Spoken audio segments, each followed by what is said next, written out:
welcome to this week's episode of Great in the Sack When Misogyny Leads to Mayhem.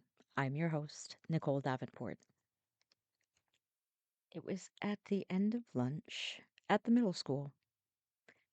Come on, if you really liked me, you'll do it. There stood Michelle in the field during their lunch break, holding a sewing needle in one hand, her left arm stretched outward. Yeah, my initials are the same as Kurt Cobain, so, it works, he said, confidently enough to make anyone in the present day cringe. That he was so comfortable doing that to her, almost like second nature. Feeling a completely unfamiliar dynamic, she gave in to the pressure and, as lightly as possible, carved Chris's initials into her arm. He listened to Nine Inch Nails and Marilyn Manson, and while I don't think music plays a factor in people's criminal behavior, it is possible that it might just awaken something that long ago made a cozy little nest in there, just waiting and waiting for the right moment, which was well on its way for Chris. This act should have been the red flag of all red flags, if anyone was even speaking in increments of red flags in 1995. After being pressured into exactly what you'd expect, the everyone else is doing it, the it's painful for every girl's first time, the it's really important that I be your first. And let's not forget the last resort of a toxic teenager, the if you loved me, you'll do it. In the room with doors open as requested by the parents. Yeah, you'd think that that would be enough. But one of the party of two that was supposed to care had zero shits to give about what parents might see because, after all, it isn't the boy who feels that pressure. The pressure that girls begin feeling as soon as they begin growing breasts and getting periods. Because with that, the very unfair double standard is born into the minds of girls, like a really difficult video game level to complete, with a, terrible main boss at the end of it called the patriarchy. But of course, the boss at the end of the puberty level will, grow to what isn't even his final form. And then you have to fight side bosses like misogyny and abuse. And if somebody, anyway, if somebody were to walk by that room, they'd probably be able to watch the coercive behavior, amongst other things, just seeping out of the boy. And boundaries? What were those? In a healthy family in the 90s, maybe these things were discussed. Or maybe discussions about relationships could be had. But even then, even if that was the case, any boundaries that this girl tried to put up were easily bullied away. And then it was like normal. It was normalized. No doubt, this 14-year-old girl had no way to understand what was really happening here. She was right in the middle of it, and as you and I know all too well, it's hard to see what you're involved in when you're drowning in it. Her group of friends began to diminish as criticisms of those friends ruled her new couple's life until one day, when she heard a horrific rumor. A girl was bragging about a so-called sexcapade, as she coined it, which is enough to LOL accept the fact that this girl was also 14 and Michelle's best friend. The betrayal was visceral, but it broke the hold that this toxic boy had over her. Like a huge anvil had been airlifted off of her and shipped back to the Acme factory. Maybe this was a good thing, right? One less asshole, one last backstabbing friend. She handled it pretty well. After all, summer was underway, and she decided to have a greatest time as possible when she went on vacation with her parents. Yes, that sounds very unfun, but she did have, a pretty good time, and she met a boy that actually treated her like a worthy human being, an equal. All of this would be important milestones for the next hellish level to beat high school. Michelle figured all the stuff between her and Chris was over. I mean, after all, he cheated, right? A clean, easy break for Michelle? Well, it just so happened, though. But it wasn't a clean, easy break. The break had a very sharp, dangerous edge to it. And that sharp, dangerous edge would cause some problems. And then the calls began. Chris already knew exactly how Michelle's family would react to the onslaught of prank calls he was about to bring. But prank calls aren't really what they were. It was like maybe the first types of digital abuse. It was the unsaid threat of being able to say whatever he wanted whenever he called. I know what you're thinking. Her parents saw the anguish it caused her, right? I mean, no, don't even get it twisted. They heard the phone ring over and over. And just like the bell that rings at the start of a match, they were ready to rumble, or at least ground her, because all of the prank calls, the hang ups, the collect calls from prison. Oh, yeah, I kind of left that part out, I guess. Chris was angry at the actions Michelle had taken while she was away. You know, as if he owned her.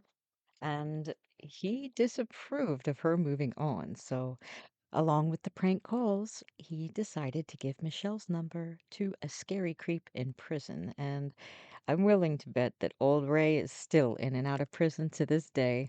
But anyway, you know how it sounds when a collect call comes in from a correctional institution of some sort? Well, it sounds a little like this. You have a collect call from, and then insert institution's name there. Do you accept the charges? Usually, something like that. Now, the first time that Michelle had heard about these phone calls that were apparently coming for her, it was through her dad's yelling mouth asking why would someone possibly be calling from prison and have her number? Great question, Dad.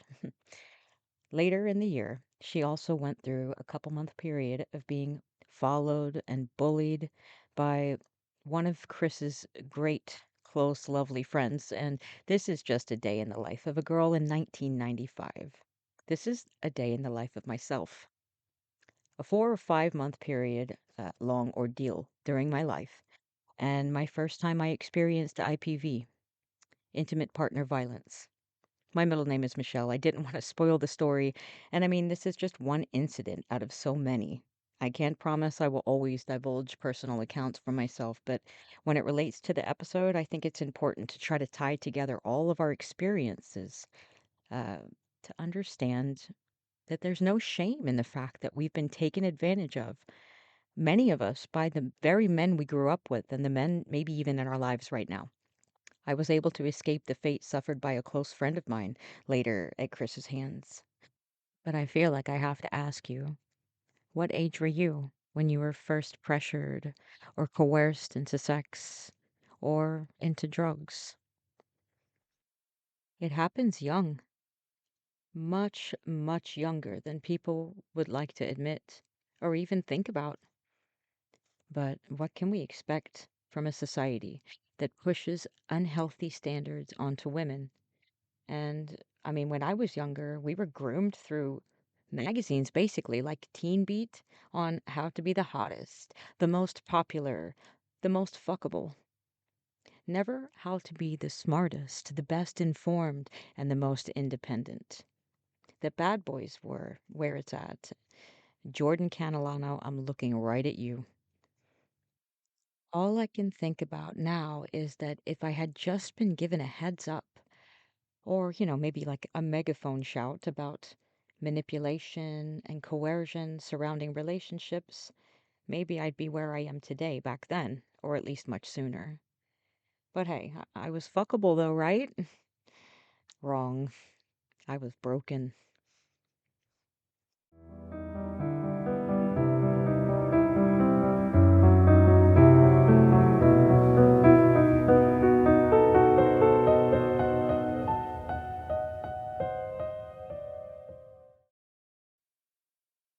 It was late afternoon in Northumbria, Hexham. Come on, Holly. If you were even a friend, you'd talk to me in private. I'm right here. I was a friend, and I am talking to you. This isn't what I mean. I can't hear. I can't focus. With all the sound, you know I have autism. But we are talking. Why are you doing this? It's so embarrassing. Please, please, come on, Holly. Holly waits hesitantly. Are you coming? Logan asks as he peeks his head around the corner from inside the alley. Holly gives a little stomp and a frustrated little show of hands that teenagers often do and follows her murderer into the dark, deserted alley. How could she have known? How could she have known that he had a knife in his pocket? A knife that he'd been carrying around for a whole week, almost as if he'd been planning the perfect moment to commit this horrific murder that he still denies to this day committing. In fact, he would later put the blame on Holly herself. As the police were placing him under arrest, he said, and I quote, "She's been horrible to me. And that knife," he says as he points, "was actually meant to kill myself. I was meant to kill myself, but I went too far." You see, since the breakup, Logan's behavior quickly began to change.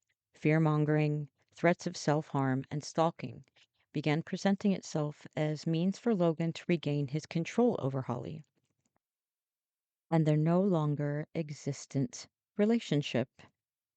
Logan appeared to be spiraling. Holly was the one girl who ever saw past Logan's speech impediment, his autism, and his learning struggles.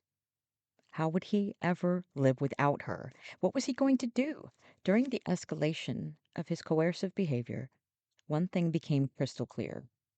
Logan could not accept that Holly was her very own beautiful, happy, sure teenager, equipped with the ability to choose for herself. But Logan didn't care for this model. In fact, didn't she realize how unhappy he would be? That's so rude. After all, he could make her happy, just as he had done this whole 17 months until now. She'll see. Besides, it hurt too much to let go, to let it end. Holly's parents thought the relationship was normal at first. The two teens met at the Army Cadet program one summer.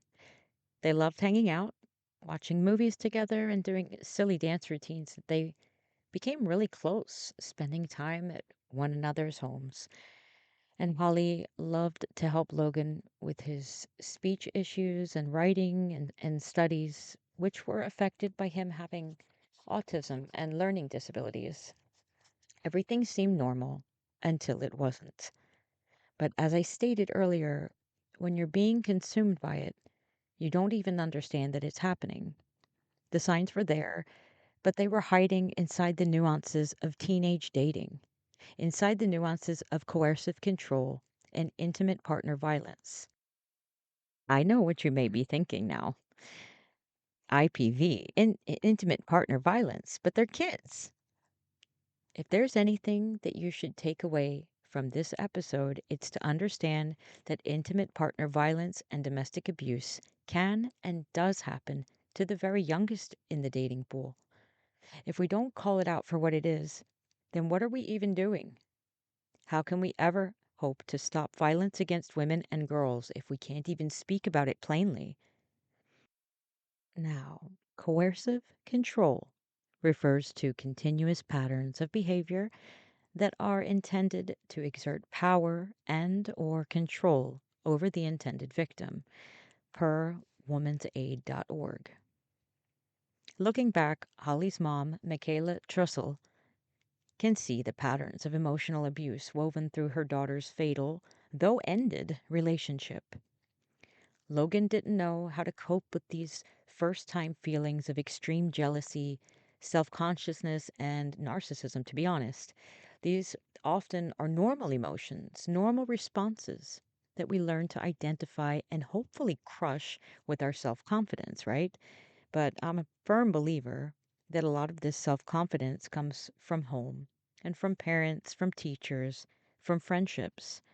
But when some of these things are missing, it's possible that a maladaptive process begins to try to make sense of the emotions. Ultimatums become common. If you love me, you'll do XYZ.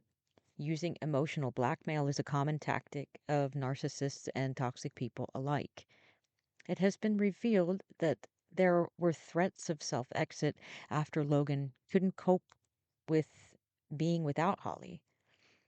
There were back to back attempts to reach Holly, to message her, but not only Holly. Logan would send messages to Holly's brothers and also Holly's friends asking if Holly had met someone new, to which he was met with a unanimous no. Holly's murderer pleaded to a sibling of Holly's to just let him in through the window one night, the Thursday before the murder to be exact, while he waited there uninvited beneath the window of Holly's house, in which Holly had left it from earlier.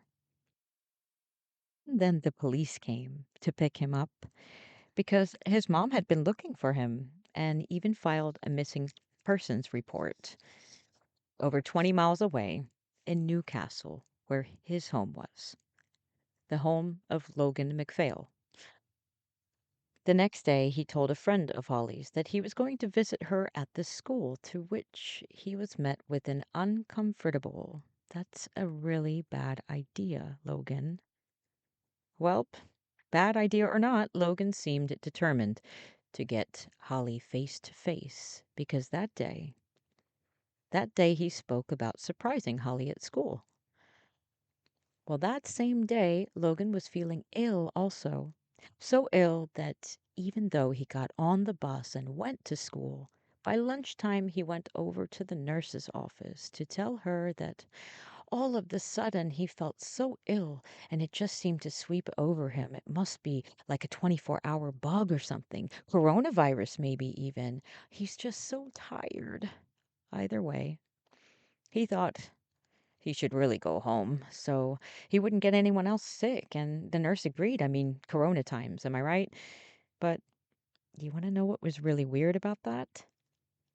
Logan didn't hop on the bus to go home and get that much needed sleep he needed so desperately just an hour ago. No, he hopped onto a different bus. The bus Logan hopped onto was heading to Hexham, where Holly would be, and in his pocket rested a cold, sharp kitchen knife from his kitchen. He will later claim to be carrying that knife for around a week, but it's unclear why.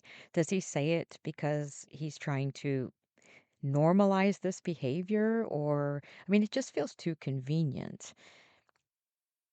He does claim that he had been carrying the knife to harm himself, remember? But it does feel too convenient because his excuses over the knife feel like he was going to use the knife to terrorize Holly one way or another. We already know the "if you leave me, I'll self exit" threat was already on the table. Point blank. He wanted to scare her. But I digress. He wanted to do more than scare her. He wanted to end her. Holly confided in a friend the day that she was murdered that, quote, "apparently MacPhail is going to meet me outside of the school, so he's basically stalking me now," end quote. Holly also recently told her mom that Logan had told her in the midst of talks of the breakup that if, quote, "if I can't have you, no one can," end quote. And it doesn't really sound like Logan was considering self exit, does it? Michaela, Holly's mom, wasn't sure if he was just saying that to be over the top like a teenager might do. Like, I mean, it's literally from every movie, right? Michaela told her daughter that the best action to take is to disengage, cut off communication. I'm not sure what I'd tell my kid, but probably something like that, because that's what the self help books say, right? I mean, I think, however, we're beginning to see that taking immediate action is vital when it comes to young people in relationships. Throughout the school years, information should be taught in sex ed or even as its own course, like the basics: consent, manipulation, gaslighting, coercion, the whole happy bunch. The day after Logan basically camped outside of their home, Michaela knew that it was time to enlist the help of the police. Because, I mean, that's what you're supposed to do, right? After all, Holly had completely cut off communication with Logan early in the week, after very loosely mentioning that they could maybe talk after school on Friday upon his repeated messaging and calling and pleading to talk with him, messages to her friends and her family, and also because Logan had been showing a change in his behavior that was somewhat alarming, probably for a good week before Holly's murder, to where it became noticeable because it seemed all of the sudden Logan had to know Holly's whereabouts, when she was out of the house, who she was with, and for how long. Michaela, she could see the change in her daughter. She was less happy and she was stressed all the time. Holly told her mom that she wanted to end the relationship, but she felt really bad to do it because, big shock here, another coercive behavior emerged: the threat of self harm if the other person does not comply. Michaela tried to explain to her daughter that we cannot control what others choose to do. So, as I said before, it was time for reinforcements. Michaela, Holly's mom, called the local police department over what felt like this escalating controlling behavior. The police were supposed to arrive at the house in the afternoon. Michaela called her daughter to inform her about the meeting, but Holly begged her mom to let her go with her friends after school, stating, "Please, mom, come on. He's always ruining everything. Please just let me be with my friends after school." And what could Michaela say to that? She could feel the escalation. She could feel the tension thickening like a pot of old coffee left on for hours and hours, starting to smell, starting to burn. But she was right, though. Holly was. He was still having the ability to control her life even after the relationship was ended. She was thinking, what difference will a few hours make, really? She called the police back to change the time to evening. She did everything right. She even called Holly's school by that point to warn of this behavior and to look out for Logan or any other suspicious type of behavior. Holly was 15 years old, and in the eyes of the law, that meant she was not even considered a victim of domestic violence. The age to even be considered a victim of domestic violence was 16.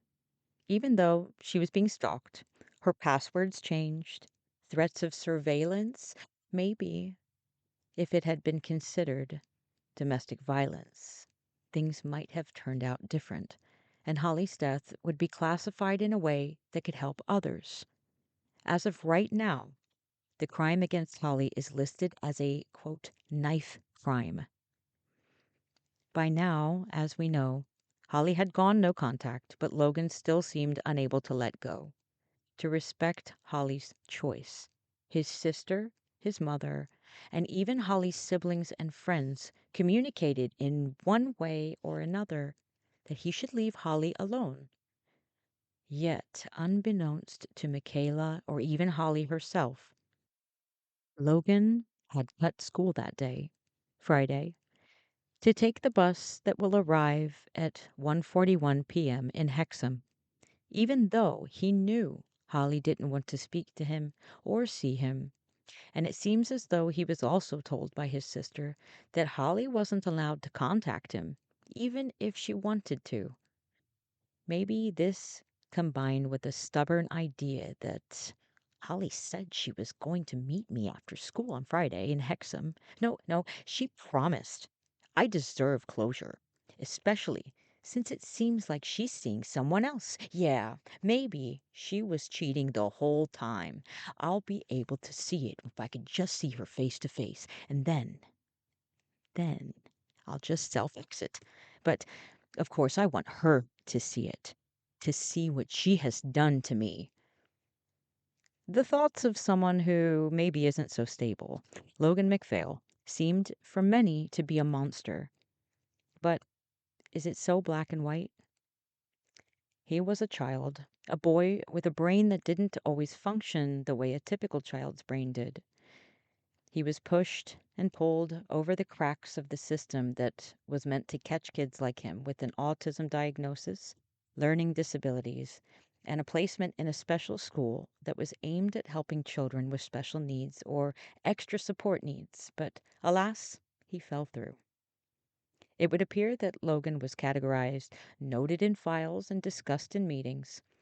Doesn't it seem like there had to be teachers, counselors, maybe even social workers who may have known he needed more but didn't say anything, didn't ask the harder, less comfy questions?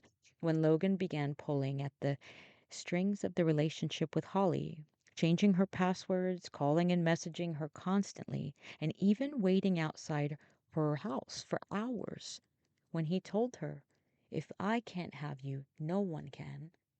Where were the people that were supposed to be keeping an eye on his behaviors? That is the question that lingers with me. When a boy controls a girl his own age with the kind of precision that suggests practice, it feels really hard to believe that no one within his circle saw the signs. Could it be that perhaps people are afraid to be ableist? I mean, I know I am. Autism is a very large part of my life, but I mean, what about his mom? His home life? Maybe there was chaos at home, maybe there was abuse, maybe his world was small and brutal and shaped by things no one on the outside of that world could see, let alone understand. Or maybe he was a boy who learned early on that control was power, a power that he could possess, a power that was in within reach, a power that he could use as a kind of defense mechanism, but turned offensive. None of this explains or erases what he is about to do. As the judge will later say at the trial, what you did cannot be undone. We must start teaching little girls less about how to be polite and much, much, much more about how to spot the signs of controlling behavior, manipulation, and coercion in schools, at home. We got to start talking about it, guys. When was your first incident during a breakup where you had to collect your things from a now ex or arrange for them to be picked up? It's usually a very heated time, no matter the condition of the relationship, no matter the age. I can recall at least two incidents where getting my stuff was tough, nearly impossible. Most memorable of those incidents was when I was 27 or so. Each time I attempted to get my stuff, I was either turned away for, no reason, just because. Or, let me see, the other instance was I was called to retrieve my things, which were cut up into tiny pieces. And that's like every piece of clothing and boots that I owned, by the way, and thrown into a dumpster behind the place I was working. It was like a real life horror show. All the memories on the younger end of the spectrum, if you're lucky and you have great parents. Maybe you could gather a box and leave it to a parent to pass off for you. You know, some have no problems giving their stuff back or getting it back. And then there's the other situations. Situations where obtaining your things may become impossible, but not quite impossible in the same way that my things were impossible to get back.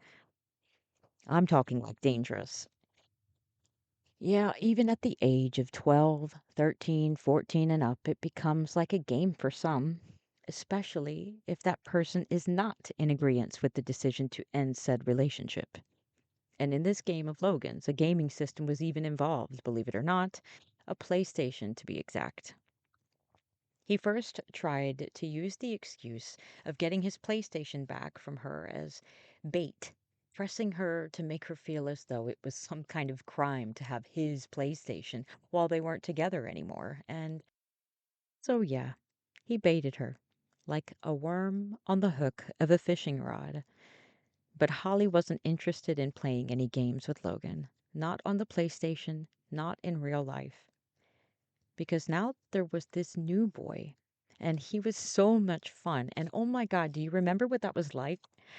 That new feeling, new because you're still young and inexperienced and just trying to figure yourself out when you meet someone new and you just get each other. The judge will later refer to him, the new boy, as the initials CD during the trial, but I'm going to call him Charlie. Not only did it appear very obvious that Holly was slipping away from Logan, but also slipping right into someone else's arms. Maybe Charlie's, maybe not. She was free to choose whatever she wanted, and that must have really burned. He tried another fishing expedition by trying to force a meetup in regards to giving her stuff back this time. It was later pointed out that he didn't have any of her items with him. It was all a tactic to see her face to face. Because, as stated earlier, face to face, he could see and maybe even pressure Holly to give in and stay with him. He could maybe see how it was between Holly and Charlie. And while Logan messaged and messaged, he was also then arriving in Hexham, though no one could possibly know that because he was messaging people as though he was in Newcastle, his home. He tracked Holly down quickly, easily. CCTV literally captures him creeping around corners like the dude I used for my logo for the podcast. At times, he would wait, let Holly and her friends gain some distance so he wouldn't be noticed. He knew Holly didn't want to talk to him, but he kept stalking, kept following. He even texted to a friend around that time that Holly would essentially, quote, freak out if he came up behind her and put a hand on her shoulder. So, I mean, he knew what was up. He knew what he was doing was wrong. He probably just told himself that he just wanted to talk, just get a look at her and gauge the situation to see if there's still any hope. But then he saw her with them, her friends, him, Charlie, and something in him just seemed to snap. For the next 45 minutes, he followed them, stalked them really. He later tells authorities that he learned the art of stalking in the same place that he met Holly, Army cadets. Through the streets, past shop windows of cafes, pubs, and department stores, reflecting back a boy who seems to have already made up his mind, watching, waiting, letting the weight of it all sink in. She was already gone. She had moved on, and now she was making that fact undeniable. Holly wasn't alone, not at first. They were stopped outside of a pizzeria when Logan went to waltz on by her, even going so far as to feign surprise at seeing her. After all, Charlie was still standing nearby. And then there were three. After about 15 minutes, Charlie would go to order something from the pizzeria. Logan just needed Holly to acknowledge him, to let him back into her world, even if only for a moment. And when that moment came, when she paused, that would be his chance. When he coerced her into the alley, he used his autism as an excuse to literally lure Holly to her death. And I say this with the utmost caution. The judge will later say that after he reviewed Logan's home life situation and history of autism, that he is confident that it is not the autism that caused him to stalk and murder Holly, and that it seems obvious through various types of evidence that Logan was using his condition to his advantage, like as a shield, which is really terrible for others who have autism. While I do believe that people with autism have a variety of different symptoms, I feel as though it is definitely possible that Logan is using autism as an excuse to get himself out of this very, very serious trouble he's in. To me, it feels as though there's something much deeper in the works here that needs to be looked at. For that very long 45 minutes, which can be seen on CCTV, Logan had been circling, waiting, watching, and now Here they were. Whatever words came out of his mouth, pleading, reasoning, accusing, they didn't matter. This wasn't about words anymore. He was no longer willing to negotiate. That was when he began inching toward the alleyway. And after Charlie went into the pizzeria to order something, Logan began coercing Holly with the "come on, if you love me," and the "I have autism, I can't concentrate here with all the noise," the whole 9 yards. And she went with him, not knowing the fate that awaited her. 1 minute is a long time. The internet says that many things can be done in 1 minute. Making your bed can be done in 1 minute. Picking up cups from around the house to take them to the sink, that can be done in 1 minute. Even hanging up a few coats that are on the floor, that can be completed in a minute too. In the case of Holly Newton, 1 minute meant death. It was a death sentence. 36 stab wounds. And during those 36 stab wounds, her friend Charlie would race outside at the sound of Holly screaming, "Get off me! Stop!" He received at least 4 stab wounds in his thigh and his shoulder as he tried to throw Logan off of Holly. He was successful in throwing Logan off, and then he ran to go get help. But Logan resumed his frenzied attack on Holly. The knife could be seen as it flashed in the street lights, sharp and quick, cutting through the darkness. Logan turned his rage back to Holly. "If I can't have you, no one can." One of the last things to run through her mind as her life flashed before her eyes. Holly fought. She struggled. She tried to throw him off, but he was bigger, heavier. Holly sustained 12 stab wounds, 5 defensive wounds, and 19 injuries from a sharp object because the knife broke. But Logan continued using the stub of the knife to create as much damage as possible. She let out a gasp, her body buckling under his weight. People were coming now. 2 passers-by retained Logan. Charlie had found help. Sirens, shouting. It was over. But it wasn't over fast enough. Because by the time they pulled Logan off, it was already too late. The courtroom was sterile, lifeless. Also, they wear wigs, and that's kind of a different thing for me to get my head around as an American. A place where words like murder and manslaughter were debated like chess moves, as if a girl's life could be reduced to legal strategy. Logan sat there, slouched, expression vacant. Maybe it was shock, maybe it was calculation, maybe it was the slow realization that this wasn't a movie where he got the girl. Quite the opposite of the typical John Hughes movie that I remember, but anyway, he couldn't just say sorry, rewind the tape, and hand it back into Blockbuster Video. No, sir. The judge was clear. This wasn't a moment of madness. This wasn't an accident. Logan had hunted Holly that very night, the night in question. Not to mention the night before.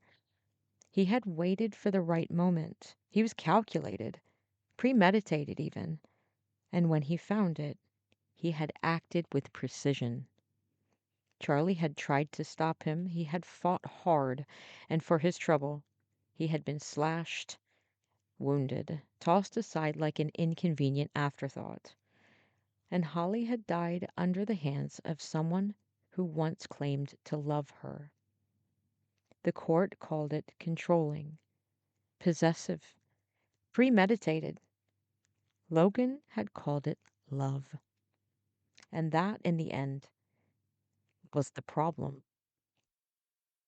Mr. Justice Hilliard of Newcastle Crown Court sentenced Logan MacPhail to a minimum life term of 17 years 5 years to be served concurrently for bodily injury with intention to cause serious harm.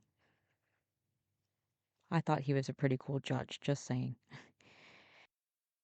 For the last 2 years, Michaela Trussler, Holly's mother, has been trying desperately to pass Holly's Law, which will lower the age in England so that younger people, younger than 16, can also be acknowledged and looked at in cases of domestic violence and domestic abuse, in the hopes that similar situations will be taken more seriously with early intervention. Let's hope for that change of law and also a change in how we talk about the treatment of our children. And most importantly to this podcast, the treatment of young girls. And that's it for this episode. Thank you so much for joining me on Great in the Sack when misogyny leads to mayhem for this very important episode about intimate partner violence and how it affects our young girls. I'm Nicole Davenport, and remember, stay vigilant, stay vocal, because silence is complicity. See you next time in the sack.